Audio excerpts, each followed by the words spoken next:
Welcome to Blocked and Reported. I'm Katie Herzog, and joining me this week while Jesse is posting flyers around the Bay Area looking for a polycule with an empty slot, we have Emma Pettit.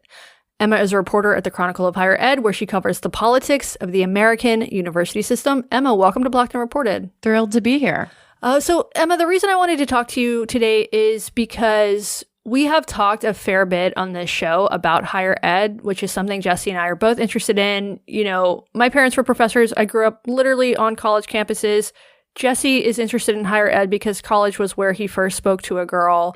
And I also think that universities are a nice microcosm for the country itself, particularly when it comes to culture war issues. And you've been a really fair and astute reporter chronicling these issues over the last few years.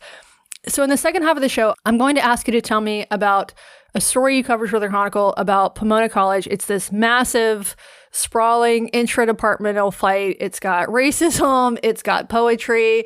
It's got a little of everything. It's got it all, baby. Yeah. But before we get to that, let's talk a bit about your evolution as a reporter, because you were not always the pervert for nuance that you are today. And I asked you to send me a few of your articles, and you sent me one from 2020 that today, you said that today you would have done this differently. So that article was called, "Some Scholars Have Long Talked About Abolishing the Police. Now People Are Listening. What Comes Next?" So let's start there. Will you sum up that article for us? Yeah. So I realized after I emailed you that PDF that this would mean I would need to reread the story too, which always painful. Yeah, extremely painful. I did not make it very far. So in a nutshell, the story was about sociologists, political scientists, other academics who all study aspects of policing and who define themselves as abolitionists, although not everyone in the story uses that label. But generally, it's, scholars who think the role of police in prisons should shrink, and some who think it should shrink as much as possible. So I interviewed a bunch of them about their work and how in the aftermath of George Floyd's death, it seemed to them and to me at the time like the country was finally embracing these ideas that they'd long written about. Yeah, so this is sort of typical 2020 coverage. Now is the time to abolish or defund the police. And you flagged one line in particular for me, so I'll read this. "In myriad ways, these academics are considering how they can best meet this moment." As Stewart put it, that's Forrest Stewart. He's a sociologist at Stanford. He advocates for police abolition. "The public is now on board, so the question becomes, what do we give them?" Now, looking back, you obviously know now that this was a pretty significant misread of how the public felt and feels about abolishing the police. This is a fringe view.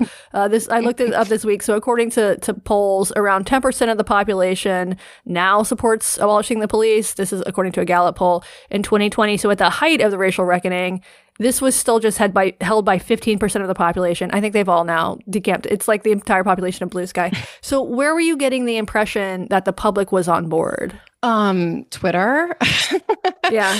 I mean, I'm only joking a little bit. So I was hired by the Chronicle in 2018 to cover the faculty, how they worked, lived, fought, thought, etc. Mm-hmm. I think that's actually why I'm interested in higher ed, because like growing up with college professor parents, there is so much drama and infighting. It's delicious. And it really is. There's a really common saying that just says like, never have the stakes been so small for fights this big, mm-hmm. or something along those lines. That's academia. Yes. Yeah, it's perfect. And, back then when I was working on this story, I followed tons of professors on what was then known as academic Twitter, mm-hmm. Which I think kind of invokes some PTSD flashbacks among some people.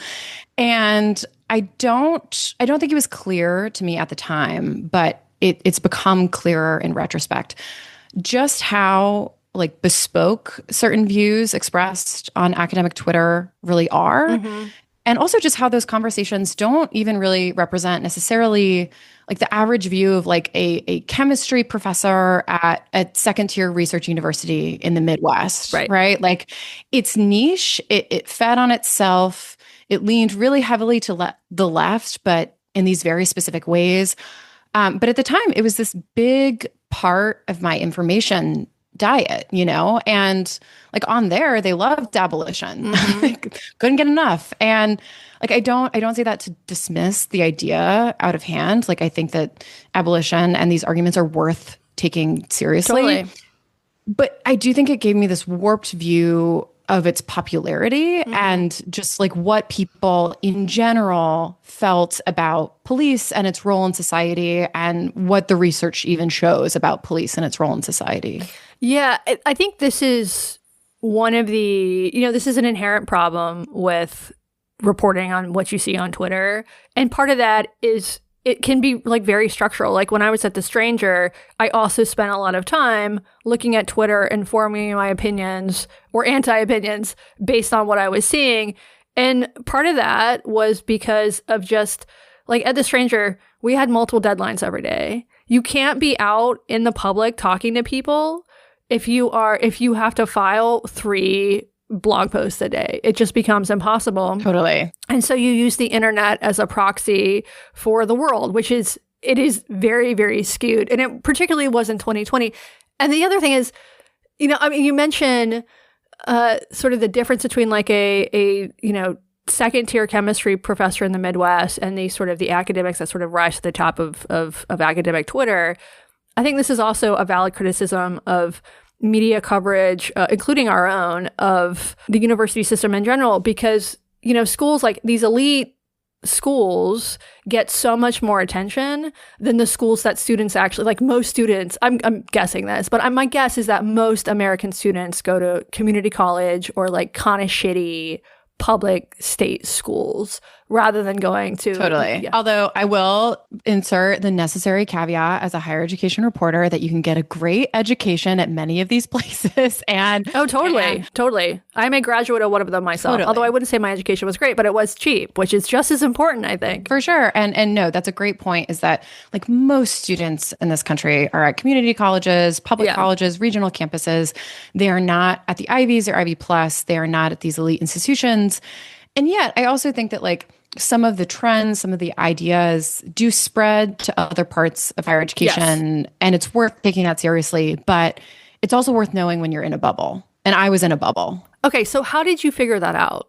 Because it's hard to see the bubble from within the bubble. Absolutely, totally. Well, I realized that I was wrong sometimes. I mean, it's a big part of it. Not wrong in the way of like misspellings, but wrong in my framing and what ideas and opinions I left on the cutting room floor. I think that Abolition Story mentions the show Live PD, which, follows police departments around the country. Sort of like a cops kind of show. Yeah, cops, documentary style, meant to show action. And I think in the top, I mentioned that it was canceled as some kind of evidence that, these ideas were gaining purchase. I mean, a couple years later, a version of it was revived and it's pretty popular, And so I just kept covering controversies in higher ed. And, you just realize over time that the people who make grand pronouncements about injustice don't have an intuitively correct take on the world any more than anyone else, and sometimes those people are trying to launder their own smaller interpersonal disputes through this like currency of political correctness. And I think that over time, I do have this like heterodox streak that was not apparent in that abolition story, but was in some other things that I wrote. And I think I just got better at nurturing it. You get just more okay with people being mad at you and more comfortable with angry emails. And, part of it is just like living longer and growing up and just seeing how cyclical things are. Like, I think that like in 2020, I think that it felt like we were perhaps striking some final blow to, pick your social problem, racism, police violence, poverty, crime, whatever. And I've just come to really reject that idea. Like, I just don't think we are ever at the end of history. We're always just in the middle of this big, rollicking, complicated, and interesting argument where lots of people have claim to the truth. Was there one moment that stands out for you when you were like, oh shit, I was wrong about this? Okay, so there's one moment that does stick out that I talked with colleagues about, like after it happened. I didn't cover it, I don't think, at the time. But MIT had invited this geophysicist, Dorian Abbott, to give this like public lecture Abbott taught at the University of Chicago. I think the talk was about his expertise, but he had written, I think, some opinion pieces, maybe some videos that had criticized aspects of DEI or affirmative action. And his talk was not about that. It was not about that opinion. But after some backlash, MIT ended up canceling it anyway. And I remember at the time talking with some colleagues who are like, this is different. We've seen controversies over the types of opinions that Abbott was espousing. And his opinions also are ones, when you look at polling of the American public around affirmative action and around hiring practices, like he is not outside of the Overton window. Right. He's expressing opinions that you can agree with them, you can not agree with them, but are completely in line with what people think in debate. And the talk itself was not about those opinions, and yet that seems to have tainted his ability to be seen as a voice worth hearing from. Right. And so there are moments like that. I mean, I will shout out to the Chronicle Review, which is our opinion arm. So when I was covering academic, controversies, sometimes we'd be writing about the same thing, but they're the opinion side. So they publish a lot of people's perspectives, and that kind of widened my lens. I mean, it's a bunch of little things, but, over time, I think you start to realize that the aperture should be widened. The Overton window has really shifted. And I think I started realizing that this period in which I'm working, coming to the Chronicle at 2018 and to whenever I started to maybe think a bit differently, 2021, 2022, I was in a specific era of time, right? Like I think when I took the job, I wasn't really thinking about, are the conversations that we're having about speech and what's allowable to say distinctly different than they had been 5 or 10 years ago? And learning more, reading more, talking to more people, it made me realize that, this is a unique moment in time. Did this put you in it? I know, I went through a similar thing at The Stranger, and this put me in an awkward position, both socially and professionally. At the Chronicle, is it like that? Are you the odd man out, or do they have more sort of room for heterodox, nuanced opinions? Shout out to everyone at the Chronicle listening to this. Love you all. No, I've been really lucky. I have had great editors, including ones who I think were kind of encouraging me at times to expand and to think about things in a different way. My colleagues have all been great. I know that not everyone maybe agrees with the way that I do my job, or I don't know, even that sounds a little broader than what it is. But there is a spectrum of opinions in our newsroom about how to do journalism. And I think it's probably fair to say that I might be closer to one side and other people are closer to the other, maybe. But I never found it difficult to do my job at the Chronicle, in part because it is a place where if you want to write about something, you are given a lot of freedom. And that freedom is apparent in the stories that I got wrong, with the framing. But that freedom is also apparent in the stories that I got right, So yeah, I professionally, at least, it's been a good time. Well, it sounds like you've landed at a good place for you. I have, although part of the irony of this conversation is whenever this comes out, I will not be there anymore. Really? Yeah. So I kind of nuanced my way into a new job. Thank you to Blocked and Reported. I, as of May, am going to be joining Moose's caretaker, Andy, at Longview. Oh, nice. Congratulations. That's awesome. Are you going to be doing audio or text? Yeah. Oh, awesome. Yep. Audio. Yeah. So I'm going to be, I was very clear to them that I don't have a ton of audio experience, but Andy I have a lot of experience. Yeah. I got that vibe. So yeah, it should be great. I'm excited. Are you moving to New York, or are you staying in DC? No, the first thing I said to them was that my boyfriend and I recently bought a place. I think I applied for the job the same month I got a mortgage. I'm staying put. I'll come to New York, nice. Pretty often. And yeah. Well, that is awesome to hear. Thanks. Yeah. Yeah, no, I owe you, or they owe you, whoever is getting the better deal on this. I'll take my finder's fee, Andy. I'll take it in free dog sitting. All right. Well, congratulations on that. Okay, I want to move on and talk a bit about some of your other articles. So you wrote a piece last year about New College of Florida, and this is a story that we also covered on this show. But just to remind people what happened, New College of Florida is a small liberal arts school in Sarasota that was known for being weird. So it was founded in the 60s, very progressive, very queer, no letter grades. The education is very self-directed. And that model does exist in private universities at places like Hampshire and Smith and Warren Wilson. But New College of Florida, what made it really different is that this was a public school. And so it was this little haven for weirdos on the Gulf Coast of Florida. The student body was only like 700 people. And while there are problems, and we'll get to that, it was really beloved by many students and alums. So I think 3 people who went there. One is an academic, one is literally a lawyer for polyamorous families, and the other spends his time walking across the world in Tevas. So that's the sort of alumni New College of Florida produces. And it became this sort of totem for progressivism in education. So tell us what happened in January 2023. So that month, Ron DeSantis, the state's Republican governor, he appoints this new right-leaning majority to New College's governing board. Probably the most prominent of the bunch is Chris Rufo, who your audience knows is, this influential activist. He spearheaded the successful campaign against critical race theory, DEI, gender ideology, and fraud, I think is what he's focusing on now. So the narrative was that these new trustees would be taking back this hyper woke liberal arts campus that had gone off the rails and reorient it in a more rigorous and also like right coded direction. DeSantis's office had distributed talking points that describe the college as straying from its days of academic excellence by allowing identity essentialism to run roughshod. Those points, I think, called out the gender studies program, which it said led to students who graduated to, quote, dead-end pathways and political activism. Probably true. Wow. Okay. They would probably true of many majors. Listen, I know I need to speak up for the humanities majors who will always make the point that their job placement and salary placement is much better than people give them credit for. But yeah, it was no secret as to what DeSantis was targeting.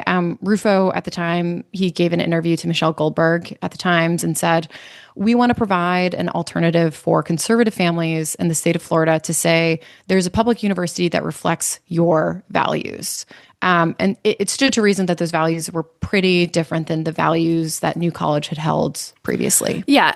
So we covered this at the time. My problem with what happened at New College of Florida was the fact that nobody asked for this from within the existing community. It was very much a hostile takeover engineered by people like Chris Rufo, who had no existing connection to the place.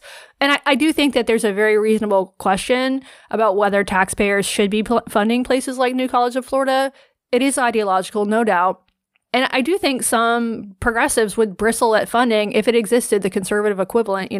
If public universities were teaching intelligent design, I wouldn't want my tax money going to that. And I can see why conservatives in Florida wouldn't want to fund a university teaching that there are 22 genders and capitalism is evil or whatever.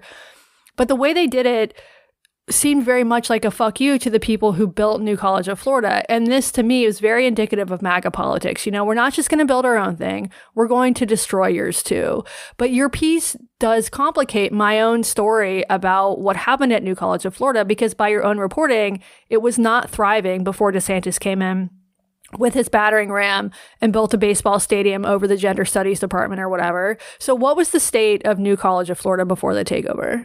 So it depends who you ask, of course, but most people would agree that it had struggled for many years. It struggled with low enrollment, which is not a unique problem to New College, but plagues liberal arts colleges generally. Yeah. It always had this goal of 1,200 students and just really did not come close to meeting it. And universities have been shrinking across the board. Well, I don't know if that's fair. Liberal arts universities have been shrinking, right? Liberal arts colleges are struggling to attract students. That's definitely true. And there's been kind of a long list of closures that we've cataloged. So it's not unique to New College, but it was definitely a problem. There was also a sense that the quality of student had declined over time and the standards were lowered to match that. The campus itself was a bit neglected. And because the student body was so small, some of the typical issues around self-censorship and groupthink could feel particularly heightened on campus. I will say, I think the depiction of New College that misses the mark, just based on the professors that I spoke to, was this notion that the college was like this particularly gnarly example of indoctrination. Like I think the progressivism was pretty homegrown, but like the teachers there, they under themselves, is not particularly interested in telling students what to think, because the place did have this real independent streak. There wasn't this evidence that New College was like particularly overburdened by DEI bureaucracies. Like Connor Friedersdorf makes that point really well in this piece that he wrote in The Atlantic in 2023. So there absolutely were some overblown criticisms of New College, but there were some real problems, that were like rooted in some truth. And what was really interesting to me about this takeover was that New College was getting a lot more money from the state because of this, which everyone because of the takeover, because of like DeSantis was pouring in money. The new president, Richard Corcoran, he's a political animal of Florida, and they brought in millions. And everyone agreed that money was necessary, even those who hated the new board members and the new direction. And so going into the story, I just wanted to take seriously the idea that like maybe these governance changes, whatever people thought of them, could potentially be a good thing for the college. And maybe it had some cultural or other issues that needed to be dealt with. Okay, so you visited there in 2025. So this is 2 years after the takeover. And what did you find? So I found a campus in flux. To quote myself, New College today resembles neither the conservative dream nor the liberal nightmare. It was part, everyday small college, part proxy battle and the culture war, but it was plagued by these like ordinary questions over how do you boost enrollment amid these levels of outside scrutiny, but also just amid the normal challenges of like trying to get kids to come to your school. It is not easy. And so there were these changes that were being made, to the curriculum, to hiring, to campus planning that many professors absolutely opposed. And they argued that those changes like further degraded the college and their authority. There was also just like a lot more flowers and, fresh paint and the campus like looked a bit spiffier. And there was a beach volleyball court being built and, some renovations to this like mansion on campus. And they were hiring a lot of faculty who were starting to kind of get integrated into the campus. And then the other really notable thing is that there is this new class of students, student athletes, and they just totally stood out when compared to the old guard. Yeah, so you described the two types of students, basically the old New College of students who they were called novas, is that right? So the old guard of students, was known as the novos, which is Latin for the new in New College. And these were artsy kids, weird kids. They wore dark colors. They had cool piercings. They were countercultural. And then the new guard were jocks, which were called the Banyans, which is like after the new mascot, the mighty banyan tree. It was like a looks-maxing banyan tree. A banyan tree on peptides. It's a buff tree. Yeah. It was a buff, like Andrew Huberman looking tree. Yeah, totally. Which is not the worst thing, for a sports mascot. It's actually surprisingly gay. Okay. No comment. But yes, and it was these two like groups of students. It was so interesting being in the cafeteria there because they did not mix, right? Like it was like kind of oil and water. Like I would look over at tables and it would be all kids with, athletic gear on and some cross necklaces and ponytails. And then I'd look at these other tables that had like kids wearing their backpacks really high and like art supplies or just like Grinch slippers. And it was just the furries. It was just really, really clear that like these are two different groups of kids. And that's in part because the new college really went all in on sports. Right. So, all right. So they didn't mix socially. Do you have a sense? I mean, this honestly, it sort of sounds like the university that I went to. I went to a small liberal arts school in Asheville, North Carolina, University of North Carolina at Asheville. And it had this sort of reputation for being kind of the state hippie school, but there was also sports teams. And so we did have that sort of similar dynamic where socially, kind of stratified. You didn't I wasn't hanging out with the baseball players, but I was in class with the baseball players. And so I think because of that, we this was not a school that had any racial diversity, but we did have some diversity of thought because it was basically a hippie school that attracted sort of middling baseball players. Yeah, that's a point that some professors made to me actually, which is that the perspectives on campus has changed. And I think the percentage of men increased. I think the racial diversity did increase or improve when they added athletics. So it is this really interesting mix of students who are, maybe not hanging out as much in the dorms or whatever, but definitely are in class together and are interacting with each other in some capacity. Okay, so obviously, as soon as the Republicans came in, there's going to be resistance from within the existing faculty and students. So tell me about that. So there were protests. Chris Rufo got spit on. I think the charge was dropped. But yeah, after a while, things calmed down and the resistance was more muted, but still palpable. And I'll tell you, I guess, about one student who I really enjoyed, Andy Trin, who at the time was a senior. And Andy was involved in this student archive project and basically in the aftermath of the takeover, dedicated themselves to saving artwork and signage and other ephemera that used to hang around campus. And so for Andy and for other students, they witnessed this relatively rapid erasure of the things that they held dear about this college. And, a lot of people said something along the lines of, if you were the weird kid in high school, you go to New College where everyone was the weird kid. Right. And I think students really miss that countercultural atmosphere, that embrace of openly queer, LGBT atmosphere. It's a safe space. And yeah, and I think that they had autonomy that they don't have before. And then from the perspective of some of the professors, the new leadership has extended a hand into the curriculum, has kind of embraced the Western canon or Western traditions, and exerted some control over hiring in ways that they feel are inappropriate. I mean, of course, the administration's perspective is it's entirely appropriate and necessary, but there's just this block of professors who are over it. They left, they're looking to leave, they're mentally tapped out. That's not everyone, obviously, but it was a portion. Yeah. So you talk about in your piece, you talk about a professor named David Allen Harvey. So he's a longtime history professor, and he decided to collaborate with the new administration. He's now the dean of the Great Books program. He is seen by his colleagues, or at least by some of his colleagues, as a traitor. He told you that cooperating was the only way to keep the place running. I mean, do you think he had an argument? Oh, I definitely think he had an argument, for sure. I mean, I am a collaborator by nature. I think that that's my personality. I think that, generally resistance might feel really good emotionally, but that lasts for all of 5 seconds. And then you're left with the same situation that you're in, but you've burned a bridge.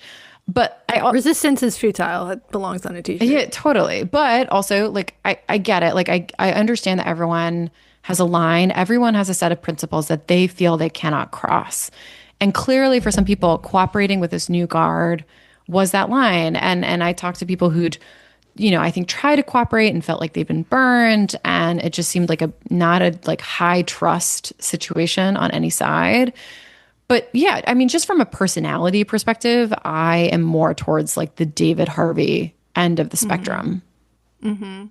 So the great irony, and you get to this in your piece, is that this new conservative vision of New College of Florida, and it has its own version of the same problems. Is that fair to say? The problems it has are the ones that are just plagued by every college of its kind in America. That was something that was also interesting to me is okay, let's set aside the politics. Let's set aside the political valence of this.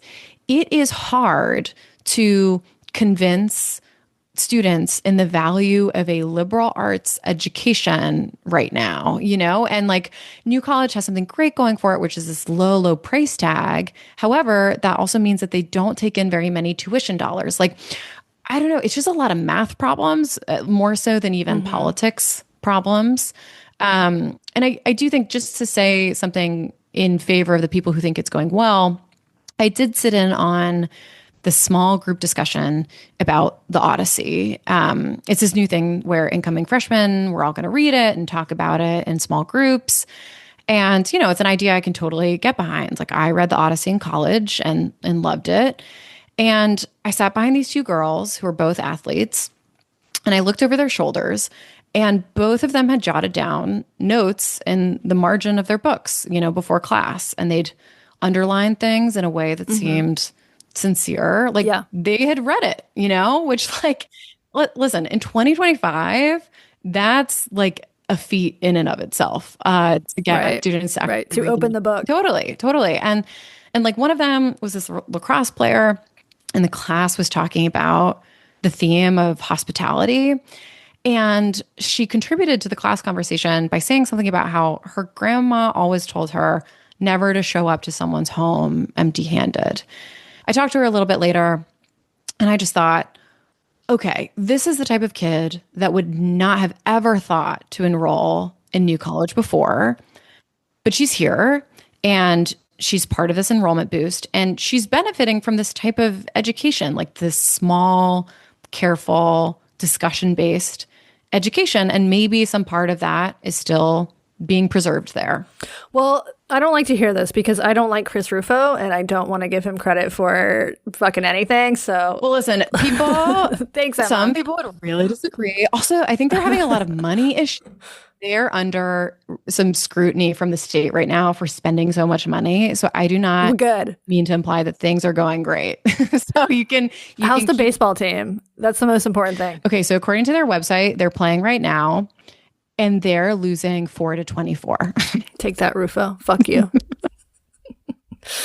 It's funny. Like, I remember feeling mad on behalf of New College at the time that this happened. And yet, had this happened at Evergreen State, a school that I think is a lot like New College, that very similar politics, and also has been plagued by, I think, even more scandal than New College, I probably would have been on board with that little experiment if Rufo had just looked a little closer to home. Okay, I want to dive into this big, fascinating story you reported on Pomona College. But before we get to that, housekeeping. Emma, you ready for it? Sure. Okay, so Blocked and Reported is a podcast. Yep. I believe you can find more information at blockedandreported.org. Yep. Subscribing is the only way to support the show. That's true. They have no merch. They have no other way of showing your support. So pony up for a subscription. That's true. And I'm sure there's social media dedicated to it, run by other people. There's not. There's no social media. Jesse was supposed to take that on. Okay, Reddit. There is a Reddit, also run by other people. Yes, you can become a member at blockedandreported.org for just $7 a month. You get 3-point-something extra episodes every single month. You also get access to our live chats. You get early access to tickets when we have live events, which honestly is very rare. But Jesse does have parties every once in a while. And you can also go to those. But most importantly, it is the best and only way to support the show. Please check it out, blockedandreported.org. Okay, so let's go to your Pomona College piece. So this was called When a Department Self-Destructs, Battles Over Money, Allegations of Racism, a Chair Ousted. So let's set the scene first. What is Pomona College like? So the word idyllic comes to mind. It's a small, elite liberal arts college in Southern California. Private. It's very well resourced. It's very intellectual, very liberal, left-leaning, and very beautiful. The campus is gorgeous. This is where David Foster Wallace taught, famously. Indeed, famously, in this department. Oh, really? Yes, I should have put that together. Yeah. Okay, so before we get into what happened, let's establish who the main character is. So his name is Aaron Coonan, literature professor and poet. And understanding him is essential to understanding the story. So you write, quote, he was branded an autocratic viper, an anti-Black Eurocentric scholar, and a little twit. He was accused of wielding protocol as domination, of engaging in literary blackface, of causing so much stress that he contributed to a car accident. So who is this guy? And quite the introduction. So Coonan, he's a poet and literature professor, like you said, with a pretty eclectic body of work. He's written about everything from devotional poetry to his own sexuality. He identifies, or he might not use the word identify, but he's a masochist, or someone who takes pleasure in humiliation on occasion. Personality wise, he's shy. He's kind of odd. I enjoyed his oddness. I spent time with him for the story, but he speaks with a certain rhythm that can be kind of hard to integrate with. I like to think when we drove together and spoke together, I just got this image of trying to play catch with someone. Like having a conversation is trying to play catch, where you're tossing the ball, you're considering it, and you feel the weight of it in your hand, and you toss it back to someone, and ideally you get into this nice rhythm, and there's this nice like zip to it. And talking with Coonan always felt like I was throwing him a ball, and then he would catch it, and then he would put it on the ground. I know dogs like I would kind of have to walk over and pick it back up and restart. But he knows this about himself. Like he self-identifies as a weirdo, and he's very precise. He whenever I was asking him a question, he would really consider it and try and be as thorough and accurate as possible. And he does not say anything he does not mean, or he tries to not say anything he does not mean. Okay, so he ends up chairing his department, which, reading your piece, this seems like it was a terrible idea from the start, not because he's incompetent, but because he is unsuited for the requirements of the job. And so did he end up chairing because everybody has to chair at some point? This does not seem like a desirable position. If I'm remembering correctly, it was kind of through circumstance. He did not like raise his hand high for this gig, but I think he was under the impression that like if no one did this, then maybe the department would go into receivership, which is something that everyone wants to avoid. And so I think he wanted to like establish a habit of like, we all have to do our duty sometime. This is my duty. I will do it. Okay, so not suited to it, both things like handling the budget and the more political aspects. So you say in the piece, he's neither a numbers guy nor a people pleaser, but he wants things done correctly. So he proposes some new rules. So for instance, requiring a modified version of Robert's Rules of Order for department meetings, requiring people to actually attend department meetings in person. And he also wanted budget requests over $1,000 to be approved by departmental vote. And you say these changes went down poorly, in particular with two of his colleagues. So their names are Kyla Wazana Tompkins. Did I get that right? Keela. Okay. Keela Wazana Tompkins and Valerie D. Thomas. So tell me about them. Yeah. Before I do, I should say that these rules, according to him and according to the record at the time, he discussed them among people and proposed them and took their feedback. So it wasn't like it was him necessarily like imposing his vision at the start. Like I think everyone kind of agreed that, hey, we got to get a little more professional around here. Like we have a ton of money and should be a little bit more careful with how we actually kind of dole it out. But yes, these were rules that he wanted, and it put him into conflict with these two colleagues. So Tompkins and Thomas, they're both senior scholars in the department. Tompkins works on 19th century American literature, often through the lenses of race, culture. She's won big awards. And she's Black. No. Okay, the other one is Black. She's white. No. Oh, sorry. Wait. So Tompkins is, both of them are women of color. Tompkins is North African and Arab Jewish descent. Okay, got it. And Thomas is African American. Thomas is Black. Okay, got it. Okay. And so Thomas was one of, I think she was maybe the most senior faculty member in the department at the time. She focused on the African diaspora and Black women writers like Toni Morrison. And yeah, like I said, both are women of color. And so both had felt for a while that the department did not take issues of race seriously enough, especially when it came to supporting students of color. So there was that sense of, I guess, marginalization, of detachment from one's colleagues already before Coonan becomes the chair. Okay, and he becomes the chair in 2018, is that right? I believe so. Okay, so But the conflict between the three of them, or him versus the two of them, actually predated his chairship. So that started in 2016 with a course proposal. So tell me about that. So Kunin wanted to teach a senior seminar on Ralph Ellison, who I'm sure everyone knows as the, American writer best known for his novel, The Invisible Man, or maybe it's just Invisible Man.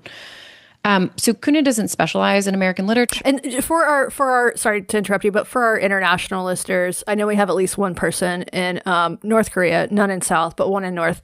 So he's a very famous and influential Black writer. Yes. And so Kunin doesn't specialize in American literature, but he'd taught Ellison's work before, and he'd become really interested in him as a writer. And he didn't see any overlap in the curriculum of what the department currently offered. So he wrote a proposal and he submitted it to the department chair. And importantly, he didn't consult with Thomas or Tompkins first, which became an issue. Right. So they're pissed that this white guy is going to be teaching Ellison, and they think he's going to be doing it in a way that erases race from the discussion, and this will be harmful to students. And Thomas seems particularly pissed about this. She says that Kunin was going to be gentrifying Ellison. You got this from emails. And so she complains about this to higher ups. What happens to the course? So I should say that Kunin really disputes that he wanted to teach the course by erasing race. Like, he says that is not the case, and that's not representative of how he'd teach Ellison. I remember him telling me it would be weird if I taught Ellison without referencing race. It would be like teaching Ibram X. Kendi without race. Right. It would be quite odd. And so, but the course at the time, the chair asks Kunin to withdraw it, and he does. He's going on sabbatical anyway. But, he left the situation feeling blindsided by how it was handled, and just the fact that, like, his colleagues took their issue not to him, but to the chair and I believe also the dean. Okay, so this happens in 2016. In 2018, he becomes the chair. He tries to impose some order, the Robert's Rules of Orders, this $1,000 budget threshold. And that's where things really start to go sideways with these two colleagues in particular. And much of the conflict played out via email, so there's a record. So walk me through what happened that year. Right. So Kunin becomes the chair. These changes are on paper pretty standard governance things, but in this department, which had been operating, informally, it's this pretty big shift. And I'll just talk about a couple flashpoints. One of them is a $15,000 allocation that is tied to a new hire. So Kunin, as chair, had approved the money as part of the hiring process. He'd actually asked the former chair if he was allowed to do that, and that guy told him yes. But when Tompkins and Thomas learn of it, they push back. And was the $15,000, was this going to go directly to the salary, or was this for expenditures within that department? I think it was tied to a conference that this new hire, that they wanted her to bring to Pomona. Gotcha. Okay. Gotcha. So when Tompkins and Thomas learn of this, they push back. But their argument is essentially, wait, like, why didn't this go through the new rules that you just created? And Kunin's response to that is, well, this is a hiring negotiation. Like, we don't do that by the full department. But, Thomas in particular, she reads this as like a slight. She's someone who's been working in race and diversity for years, and she just feels like she has to scrape together funding. And so to her, it looks like this preferential treatment, and heated emails follow. Okay, so there's another dispute about zines. Explain that. So, right. So there's these increasingly just like granular disputes about money. There's a whole emails firing back and forth. So Thomas wants $300 for zines for a class. She asks Kunin about applying for a grant for the cost. Kunin directs her to that form. And then Thomas is like, well, can the department just pay for them? And Kunin says, apply for this grant because that's what it's for. Like, this grant was a college grant for course materials and the like. But if not, like, the department will find the money. And Thomas is basically like, why are you, making this harder than it needs to be? The department has plenty of money. She accuses him of punitive nickel and diming, which just gives you a sense of like how these just small administrative decisions are kind of interpreted as hostile acts. Whereas from Kunin's perspective, like he's trying to be a good steward of the department's money. He was like shocked at how much, I think he was shocked at how much money the department had, and also what little, what little bureaucracy or what little like rules were in place and oversight were for managing that money. And he was kind of freaked out about that. And you write in the piece that he was freaked out. He basically didn't want to be held responsible if there were concerns with the budget. Like he's the guy in charge. He doesn't want to get in trouble if there's issues with record keeping with budget shit. Right. And so for the zines issue, Thomas basically says, hey, it's time sensitive. And so Kunin offers to pay for them himself out of his own like department pot funding, and then just be reimbursed by this grant that Thomas indicated she'd applied for. So that's smoothed over. But by now we've got this bigger pattern, right? Like there's these small disputes. They turn into these bigger conflicts. They're playing out over these long, increasingly heated email chains. And I will say I say heated email chains. The heat is coming really from one side. Like you can, readers can read the emails for yourself. Kunin says that he doesn't really engage in a language of like professional flattery. I think that's quite true. But the accusations and the sense of like being wronged, that's really coming from Thomas and to like a lesser extent Tompkins. Okay, so you write about this time, you write, in retrospect, these were the good times. Not promising. So how did things evolve from there? Okay, so in 2019, towards the end of the semester, they decide to have this big budget meeting where everyone in the department can see, like, I think for the first time, hey, here's how much money we have. It's in endowed funds. We can all talk about it together and approve requests. So professors at this meeting, they submit requests, they get them approved. I think Thomas gets over $30,000 approved for projects. But instead of calming things down, this meeting seems to reinforce her view that earlier hurdles or things, I guess, things that she interpreted as hurdles, like the zines issue, were unnecessary. So days later, she brings up the zines issue again, and she asks Kunin that department money pay for the cost. And Kunin is like, hey, like, remember our agreement? Like, I paid for this out of my own, like, department funds, and you agreed to, like, apply for this grant. And she tells him to cut the static and just, refund himself from the department's coffers. She also brings up this other funding issue. So she needs $2,400 for something called Inner Light Method training. Sounds culty. Yeah, I cast no aspersions on Inner Light Method training, but it is a little woo-woo coded. But she said that she'd brought it up before at a different meeting. Kunin went to look. He said that there was no mention of it at that meeting and that Thomas herself is the one who took the notes. And then Thomas replies to that by saying that she was dealing with a torn ligament in her right hand at the time. So she, quote, should not have been taking minutes at all, but did it to support you as chair and to be a team player, and may have missed reporting the dismissiveness with which my request for the course support was not addressed. So things are tense. And Thomas, just from these emails, seems to have a sense that, like, despite being granted more than $30,000 at this May budget meeting, she's still being denied resources that she's owed, perhaps due to bias. And this just the amounts of money that we're talking about for our international listeners, you can tell the difference between like a school like New College of Florida, basically any state school that is dealing with state legislatures and governing boards, trying to attract students for low cost education, and these elite schools like Pomona, which, as you said, have these endowments, basically alumni give them millions, billions of dollars. Very different issues.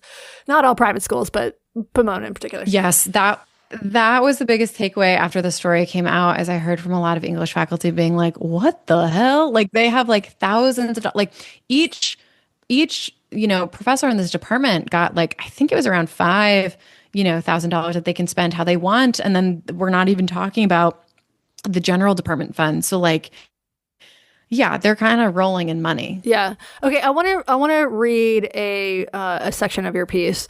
Coonan called an emergency meeting for the next day after a department reception. Thomas didn't attend. She had missed the meeting invite, she told her colleagues in an email, because she had, quote, taken a break from email. A break, she said, was prompted by Coonan's emails to her. Quote, I didn't expect to miss the meeting, obviously, but, self-care, she wrote in another message. Months later, she claimed to Pomona's chief human resources officer that Coonan had held the meeting, quote, without telling me when it was happening, so I couldn't attend. So she's taking this very personally. He clearly did invite her to this meeting. She didn't check her email. Yes. But, yes. Because hashtag self-care. But I wonder how much you think this conflict resulted because so much of it was unfolding via email instead of just in person talking to each other. It's just so much harder to be a prick to someone's face. Totally. I've tried, believe me. Yeah. I mean, at a certain point, like Thomas is calling Robert's Rules of Order this violent protocol. I mean, she likens Coonan to a, quote, payday loan shark. She calls him a, quote, autocratic viper. Right.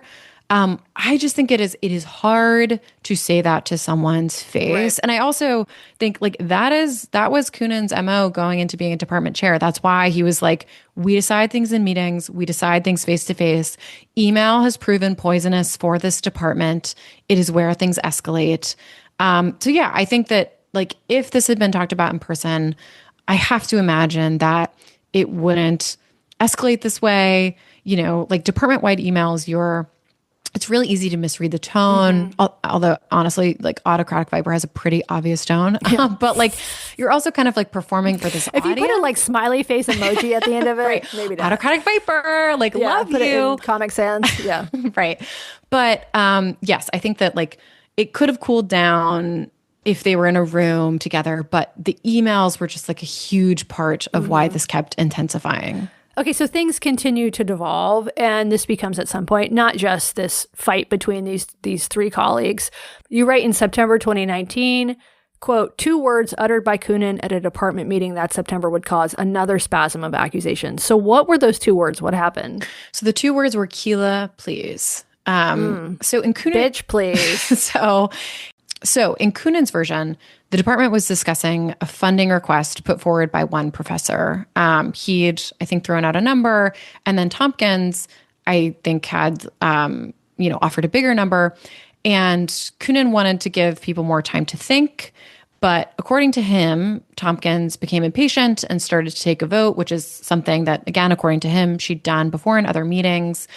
Coonan thought that Tompkins was being disrespectful, so he said, Keela, please.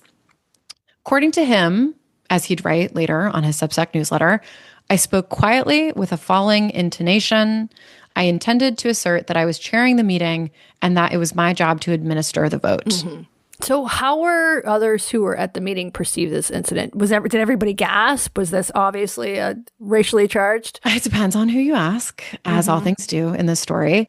When all of these things were eventually investigated, Tompkins would tell the investigator that she was, quote, taken aback by his comment, which was, quote, personal and angry. And other people in the room did not hear it that way. So a different professor would tell the investigator that it just seemed like Coonan was, quote, frustrated that the rules were being rudely and sarcastically thrown aside. Another professor reached out to Coonan privately and said that he read Thomas's characterization, quote, with real puzzlement. What could she even be referring to? Oh, it was just you trying to run the meeting.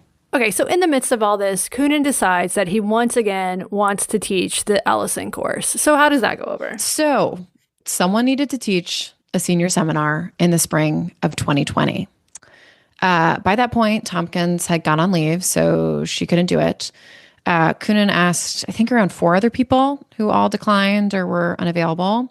So it looked like he might be on deck. And he wanted to offer a version of his Ellison seminar. It was somewhat reworked. So Coonan decides to ask Thomas if she's interested in teaching a senior seminar. And if she was unavailable, he told her in an email that he would probably have to do it.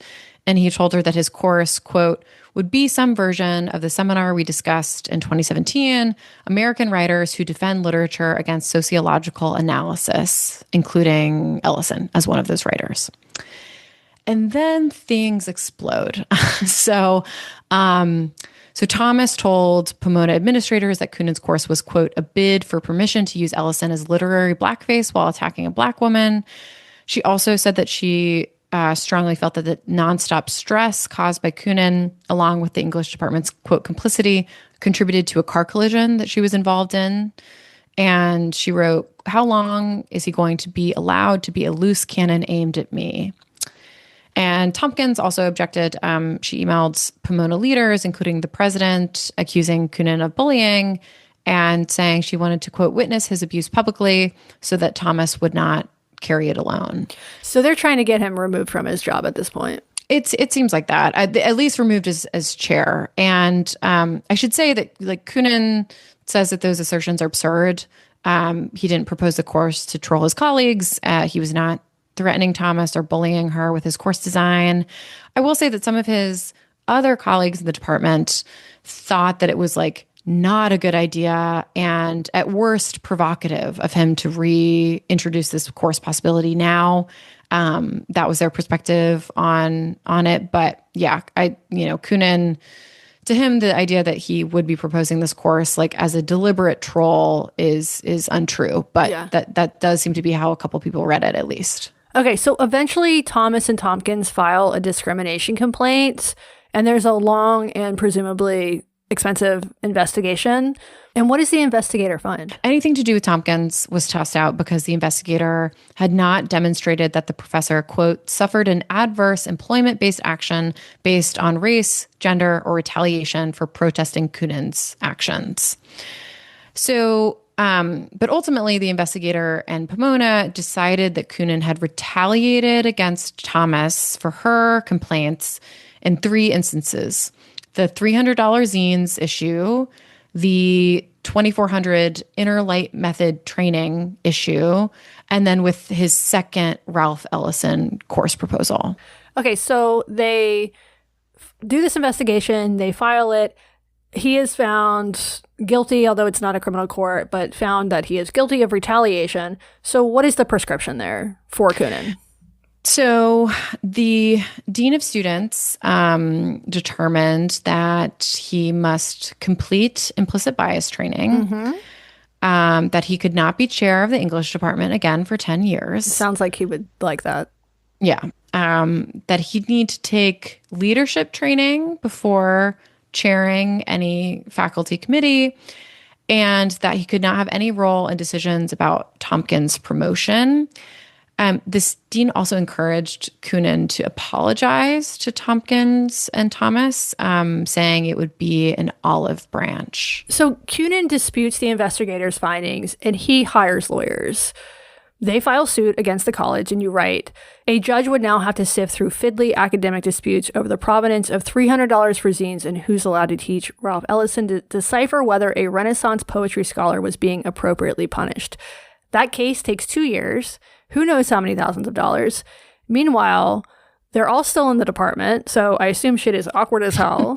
And in the end, what does the judge find? So the judge pulls an Uno reverse. He found that the investigator's report was essentially less than persuasive.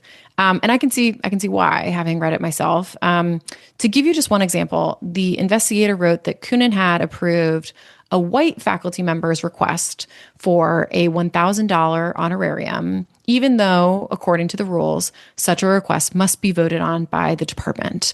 He would have been permitted to approve $999, but $1,000, that needs a department vote. Mm-hmm.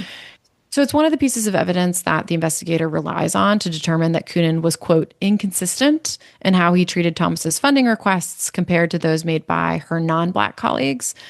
But the department had voted on the white professor's request. The investigator was just wrong, the judge wrote. And she made some other mistakes. At certain points in the report, she refers to both Thomas and Tompkins as Black women, plural, but Tompkins is not Black. Which seems like, to me, like kind of a big deal if you're trying to suss out allegations of racism. Mm-hmm. And so ultimately, the judge decided that, Kunin was, quote, rigid and Thomas was, quote, lax when it came to her funding requests. And there was obviously this conflict between them. that is not proof, direct or circumstantial of retaliation. And so what happens after Coonan wins the lawsuit? Does he not have to take the implicit bias training? Do they cancel the Robin DiAngelo contract? I don't think he ever took that training, but I'm not totally sure. Well, what he does do is start a Substack. Right. Right. So that's where I come in. Yeah. That's how I got turned on to this story. So he started a newsletter called Weird at My School, which is named after the Pixie song, where he writes about all of this. He filed these records publicly, or had his lawyer file these records publicly so that he could write about it. And he uses pseudonyms for his colleagues, but it's pretty clear who is who. They align with like what people study. And it's funny. It's pretty biting. In his introductory post, he writes, quote, "Imagine a workplace where some of the workers are afraid that their colleagues might be white supremacists, and some of the workers are afraid that their colleagues might be on the verge of calling them white supremacists.